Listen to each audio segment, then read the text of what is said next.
ಇದ್ದೀರಾ news first ನ ವಿಶೇಷ ಕಾರ್ಯಕ್ರಮ. ನಾನು ಪ್ರತೀಕ್ಷಾ. ಮೊದಲಿಗೆ ನ್ಯೂಸ್ ಫಸ್ಟ್ ನ ಸಮಸ್ತ ವೀಕ್ಷಕರಿಗೆ ಮಕರ ಸಂಕ್ರಾಂತಿ ಹಬ್ಬದ ಹಾರ್ದಿಕ ಶುಭಾಶಯಗಳು. ಎಳ್ಳು ಬೆಲ್ಲ ತಿಂದು ಎಲ್ಲರೂ ಒಳ್ಳೆ ಮಾತಾಡಿ. ಸಂಕ್ರಾಂತಿ ಹಬ್ಬ ಈ ವರ್ಷದ ಮೊದಲನೇ ಹಬ್ಬ. ಹಬ್ಬನೇ ಸ್ಪೆಷಲ್ ಅಂದಮೇಲೆ ಹಬ್ಬಕ್ಕೆ ನಮ್ಮ ಜೊತೆ ಯಾರಾದರೂ ಸ್ಪೆಷಲ್ ಆಗಿರಲೇಬೇಕಲ್ವಾ? ಇವತ್ತು ನಮ್ಮ ಜೊತೆಗೆ ಸ್ಪೆಷಲ್ ಆಗಿರೋ 3 ಜನ ಸ್ಪೆಷಲ್ ಗೆಸ್ಟ್ ಇದ್ದಾರೆ.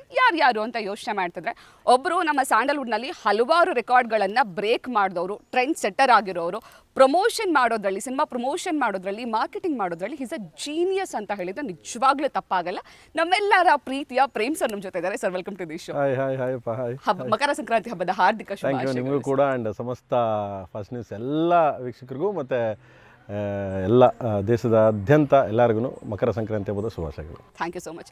ಮತ್ತೊಬ್ರು ಏಕಲವ್ಯ ಸಿನಿಮಾ ಮೂಲಕ ಇಂಡಸ್ಟ್ರಿಗೆ ಎಂಟ್ರಿ ಕೊಟ್ಟು ಈಗ ಬುದ್ಧಿವಂತನ ಜೊತೆ ಆಕ್ಟ್ ಮಾಡಿ ಸೈ ಅನ್ನಿಸ್ಕೊಂಡಿರುವಂತಹ ರೀಶ್ಮಾ ನಾಣಿ ಅವರು ನಮ್ಮ ಜೊತೆ ಇದ್ದಾರೆ. Welcome to the show. ಹಬ್ಬದ ಶುಭಾಶಯಗಳು. Thank you. ನಿಮಗೂ ಎಲ್ಲ ವೀಕ್ಷಕರಿಗೂ ಸಂಕ್ರಾಂತಿ ಹಬ್ಬದ ಶುಭಾಶಯಗಳು. ಈಗ ಮತ್ತೊಬ್ಬರಿಗೆ ಸ್ಪೆಷಲ್ ಇಂಟ್ರೊಡಕ್ಷನ್ ಕೊಡೋದು ಬೇಕಾಗಿಲ್ಲ. ಅವ್ರು ನೋಡಿದ್ರೆ ನಿಮಗೆ ಸ್ಪೆಷಲ್ ಅಂತ ಅನ್ಸುತ್ತೆ. ನಮ್ಮ ಸ್ಯಾಂಡಲ್ವುಡ್ನ ಆಕ್ಷನ್ ಪ್ರಿನ್ಸ್. ಹಲವಾರು ಸಿನಿಮಾಗಳಲ್ಲಿ ಮಾಸ್ ಲುಕ್ಕಲ್ಲಿ ಕಾಣಿಸ್ಕೊಂಡಿದ್ರು, ಹಲವಾರು ಸಿನಿಮಾದಲ್ಲಿ ಕ್ಲಾಸ್ ಲುಕ್ಕಲ್ಲಿ ಕಾಣಿಸ್ಕೊಂಡಿದ್ರು. ಆದರೆ ಈ ಸಿನಿಮಾದಲ್ಲಿ ಮಾಸ್ ಹಾಗೂ ಕ್ಲಾಸ್ ಎರಡು ಲುಕ್ಕಲ್ಲಿ ಕಾಣಿಸ್ಕೊಳ್ತಿರುವಂತಹ ಧ್ರುವ ಸರ್ಜಾ ಅವ್ರು ನಮ್ಮ ಜೊತೆ ಇದ್ದಾರೆ. ವೆಲ್ಕಮ್ ಟು ದಿ ಶೋ ಹಾಗೂ ಹಬ್ಬದ ಶುಭಾಶಯಗಳು. Thank you so much. ಎಲ್ಲ ವೀಕ್ಷಕರಿಗೂ ಮಕರ ಸಂಕ್ರಾಂತಿ ಹಬ್ಬದ ಶುಭಾಶಯಗಳು. ಧ್ರುವ, ನಾನು ಈ ಲುಕ್ ಬಗ್ಗೆ ಕೇಳಬೇಕು. ಅದಕ್ಕೂ ಮುಂಚೆ ಸಂಕ್ರಾಂತಿ ಹಬ್ಬ ಸೆಲೆಬ್ರೇಟ್ ಮಾಡ್ತಿದ್ವಿ. ಸೊ ನಿಮಗೆ ಫಸ್ಟ್ ಸಂಕ್ರಾಂತಿ ಹಬ್ಬ ಅಂದ ತಕ್ಷಣ ಏನು ನೆನಪಾಗತ್ತೆ? ನಮ್ಮಣ್ಣ, ನನ್ನ ಕಸಿನ್ಸು, ಅಂಕಲ್ಲು, ನಮ್ಮ ತಂದೆ, ಯೂಶ್ವಲಿ ನಾವೆಲ್ಲ ಸಂಕ್ರಾಂತಿ ಅಂದಿದ ತಕ್ಷಣ ಇದು ಬಿಡು ಸಂಜೆ ಹೊತ್ತು ಬರೀ ಹೆಣ್ಮಕ್ಳು ಓಡಾಡ್ತಾ ಇರ್ತಾರೆ, ಇನ್ನು ಎಳ್ಬಿರ್ಕೊಂಡು ನಮಗೇನು ಕೆಲಸ ಅಂದ್ಬಿಟ್ಟು ತೋಟಕ್ಕೆ ಹೋಗ್ತಿದ್ವಿ. ತೋಟಕ್ಕೆ ಹೋಗಿ ನಮ್ಮದೇ ಆದಂಥ ಒಂಚೂರು ಇರುತ್ತಲ್ಲ ಕಲ್ಚರು, ತರಲೆ ಮಾತಾಡಿಕೊಂಡು ಕಿಚಾಯಿಸೋದು, ಸ್ವಲ್ಪ ಅಲಂಕಾರ ಮಾಡೋದು ಗೋವುಗಳಿಗೆ. ಸೊ ಈ ಥರ ಮಾಡಿ ಟೈಮ್ ವೇಸ್ಟ್ ಮಾಡ್ತಾಯಿದ್ವಿ. ಪಾಪ ಅಲ್ಲಿ ಹೆಣ್ಮಕ್ಳು ಎಲ್ಲರೂ ಎಳ್ಬಿರ್ತಾಯಿದ್ರು.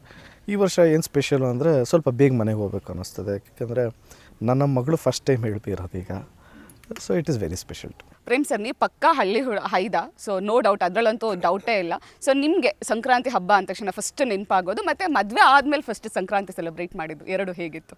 ಮದುವೆ ಆದಮೇಲೆ ಅನ್ನೋದಕ್ಕಿಂತ ಚರ್ಚೆಗೆ ಚಿಕ್ಕದ್ರಲ್ಲಿ ನನ್ನ ಸಂಕ್ರಾಂತಿ ಹಬ್ಬ, ಮದುವೆ ಆದಮೇಲೆ ಸಂಕ್ರಾಂತಿ ಹಬ್ಬ ಹೇಗಂದ್ರೆ ನಮ್ಮ ತೋಟದಲ್ಲಿ ಆಚರಣೆ ಮಾಡ್ತೀವಿ. ಚಿಕ್ಕದ್ರಲ್ಲಿ ಆಚರಣೆ ಮಾಡ್ತಿದ್ದು ತುಂಬ ಚಂದ. ನಮಗೆ ಅವೆಲ್ಲ ಸೂಕರ್ಗಳಿಗೆಲ್ಲ ಪೇಂಟ್ ಬಣ್ಣ ಬಳಿತಾ ಇದ್ವಿ. ತುಂಬ ಖುಷಿ. ಅದಕ್ಕೆಲ್ಲ ತಲೆಗೆಲ್ಲ ಬಲೂನ್ಸ್ ಎಲ್ಲ ಕಟ್ಟಿ ಟೇಪ್ ಎಲ್ಲ ಹುಡುಗಿರಿ ಟೇಪ್ ಹಾಕತ್ತಿದ್ರು. ಟೇಪ್ ಎಲ್ಲ ನಾವು ಕೊಂಬು ಕಟ್ತಾ ಇದ್ವಿ.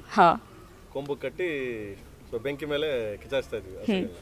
ಅದೊಂದು ದೊಡ್ಡ ಹಬ್ಬ ಅದು. ಇವಾಗ ಎಲ್ಲ ಹೇಗಿರುತ್ತೆ sir celebrations? Same to same nothing change. ಆ ಥರದ್ದೇನು ಚೇಂಜ್ ಏನಿಲ್ಲ. ಸೊ ಮೊದಲೊಂದು ಕ್ರೇಜಲ್ಲಿ ಬೇರೆ ಏನು ಗೊತ್ತಿರಲಿಲ್ಲ ನಮಗೆ, ಬೇರೆ ಏನು ಮೈಂಡಲ್ಲಿ ಇರಲಿಲ್ಲ, ಬರೀ ಅದನ್ನೇ ಮಾಡ್ತಾಯಿದ್ವಿ. ಸ್ಕೂಲ್ಗೆ ಹೋಗ್ತಾ ಇದ್ವಿ, ಇಲ್ಲ ಕಾಲೇಜ್ಗೆ ಹೋಗ್ತಾ ಇದ್ವಿ, ಬರ್ತಿದ್ವಿ, ಮಾಡ್ತಿದ್ವಿ. ಸೊ ಇವಾಗಂತಂದರೆ ನಿಮಗೆ ಪರ್ಟಿಕ್ಯುಲರ್ ಏನಿದೆ, ನಮ್ಮ ಹಸುಗಳು ಸಾಕಿದ್ದೀವಿ. ಸೊ ಸೇಮ್ ನನ್ನ ತೋಟದಲ್ಲಿ ನಾನು ಮಾಡ್ತೀನಿ, 100% ಮಾಡ್ತೀನಿ.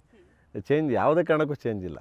ಏನೊಂದು ಸ್ವಲ್ಪ ಮಾತು ಚೇಂಜ್ ಆಗಿರಬೇಕು, ಸ್ವಲ್ಪ ಬಟ್ಟೆ ಚೇಂಜ್ ಆಗಿರಬೇಕು, ಒಂದು ಸ್ವಲ್ಪ ಇದು ಚೇಂಜ್ ಆಗಿರಬೇಕು. ಬಿಟ್ಟರೆ ನನ್ನಲ್ಲಿ ಏನು ಚೇಂಜ್ ಹುಡ್ಕೋಕ್ಕೆ ಚಾನ್ಸು ಇಲ್ಲ, ಹುಡ್ಕೋದು ಇಲ್ಲ.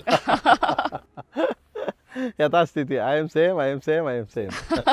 ಸೂಪರ್. ರೇಷ್ಮಾ, ನಿಮ್ಮ ಕಡೆ ಕೂರ್ಗ್ ಕಡೆ, ಕೊಡಗು ಕಡೆ, ನಿಮ್ಮ ಕಡೆನೂ ಕೂಡ ಸಂಕ್ರಾಂತಿ ಹಬ್ಬ ಮಾಡ್ತೀರಾ ಅಥವಾ ನೀವು ಆಚರಣೆ ಮಾಡಿದ್ದೀರಾ ಸಂಕ್ರಾಂತಿ ಹಬ್ಬ? ಹೌದು, ಕೊಡಗು ಕಡೆ ತುಂಬಾ ಚೆನ್ನಾಗಿ ಆಚರಣೆ ಮಾಡ್ತಾರೆ. ಅದಂಗೆ ತುಂಬಾ ಚೆನ್ನಾಗಿ ಅಂದ್ರೆ ಹೆಂಗೆ? ನಮ್ಮೂರ್ಗಿನೂ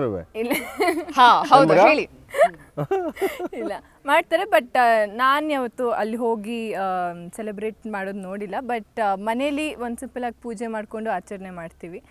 so it is more like family time. Okay Dhruva, Sankranti ಹಬ್ಬಕ್ಕೆ ಏನೇನು ಸ್ಪೆಷಲ್ ಐಟಮ್ಸಲ್ಲಿ ಏನೇನು ಸ್ಪೆಷಲ್ ಆಗಿರುತ್ತೆ?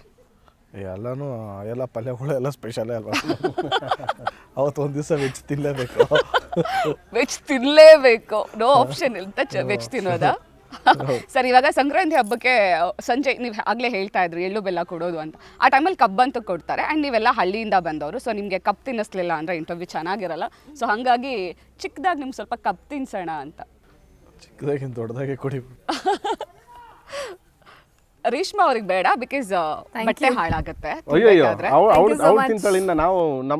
ಸರ್, ಇವಾಗ ನಿಮ್ಮಿಬ್ರಿಗೂ ಒಂದು ಚಾಲೆಂಜ್ ಸರ್, ನೋಡೋಣ ಯಾರು ಬೇಗ ಕಬ್ಬು ಸುರಿದು ತಿಂತೀರಾ. ಮೊದಲೇ ಕಾಂಪಿಟೇಷನ್ ಇರ್ಬೇಕಪ್ಪ. ಇಲ್ಲ, ಹೌದು, ನಾವು ನಮ್ಮಲ್ಲೇ ಕಾಂಪಿಟೇಷನ್ ಮಾಡಲ್ಲ. ಮಾಡ್ಬೇಕು. ಹೌದೌದು, ರೇಷ್ಮಾ ಅವ್ರು ಹೇಳ್ತಿದ್ದಾರೆ ಮಾಡ್ಬೇಕು ಅಂತ. ಮಾಡ್ಬೇಕು. ಇಲ್ಲ, ಧ್ರುವ ಮತ್ತೆ ರೇಷ್ಮಾ ತಿಂತಾರೆ. ಒತ್ತಾಯದ ಮೇರೆಗೆ ಇಬ್ರದ್ದು ಕಪ್ ತಿನ್ಬೇಕು. ಹೌದು. ಇಲ್ಲ ಸರ್, ಅವ್ರ ಒತ್ತಾಯದ ಮೇರೆಗೆ ಇಲ್ಲ, ನನ್ನ ಒತ್ತಾಯದ ಮೇರೆಗೆ ಅವ್ರು ತಿನ್ಲಿ ಅಂತ ನಾನು ಹೇಳ್ತಾ ಇರೋದು. ಏನಕ್ಕೆ ಅಂದ್ರೆ ಬೇಸಿಕಲಿ ನಾವು ಮಂಡ್ಯ ಜಿಲ್ಲೆ. ಅಲ್ವಾ? ಅದಕ್ಕೆ ತಿನ್ಬೇಕು. ಅಲ್ಲ ಅದೇನೆ ಬೇಸಿಕಲಿ ಮಂಡ್ಯ ಜಿಲ್ಲೆ ನಾವು ಕಬ್ಬು ಬೆಳಿತೀವಿ, ಕಬ್ಬು ತಿಂತೀವಿ 24 ಗಂಟೆ. ಇವರಾದ್ರೆ ಕೊಡಗಲ್ ಕಬ್ಬು ಅಲ್ಲ ಬೆಳೆಯಲ್ಲ. ಅಲ್ಲ ಒಂದ್ ನಿಮಿಷ, ಏನಂತೀಯ ಮಗನೇ? ಅವ್ರು ತಿಂತಿದ್ರು. ಅದಕ್ಕೆ ಕೊಡಗೋರು ಕಬ್ಬು ತಿನ್ನೋದು ಹೆಂಗೆ ಅಂತ ಹೇಳ್ಕೊಡ್ಬೇಕು. ಹಂಗಲ್ಲ, ಇವಾಗ ನನ್ನ ಮಧ್ಯೆ ಮತ್ತು ಅವ್ರ ಮಧ್ಯೆ ಕಾಂಪಿಟೇಷನ್ ಮಾಡಿದ್ರೆ ಕಪ್ ತಿನ್ನಲ್ಲಿ ಅವ್ರು ಆಬ್ವಿಯಸ್ಲಿ ಗೆಲ್ತಾರೆ. ಇವ್ರಿಬ್ರು ಸರ್ ಮತ್ತೆ ಧ್ರುವ ಸರ್ ಮಧ್ಯೆ ಮಾಡಿದ್ರೆ ಇಟ್ ಮೇಕ್ಸ್ ಮೋರ್ ಸೆನ್ಸ್. ನೋಡಿ ಅವ್ರ ಧ್ರುವ ಆಲ್ರೆಡಿ ಶುರು ಮಾಡಿದ್ರು. ಅವ್ ಗೆದ್ದ, ಧ್ರುವ ಗೆದ್ದ. ನಾನು ಆಲ್ವೇಸ್ ಅವ್ನು ಗೆಲ್ತಾನೆ ಅವನು. ಯಾಕಂದ್ರೆ ಒಳ್ಳೆ ಹುಡುಗ ಗೆಲ್ತಾನೆ. ಅಬ್ಬಾ ಇಷ್ಟೆಲ್ಲ ಹೇಳಿದ್ಮೇಲೆ ಇನ್ನೇನು ಕೇಳಕ್ಕಾಗಲ್ಲ. ಇದಾದ್ಮೇಲೆ ನಾನು ಮಾತಾಡಿದ್ರೆ ನನ್ನ ತಪ್ಪಾಗ್ಬಿಡುತ್ತೆ, ಸೊ ಬೇಡ.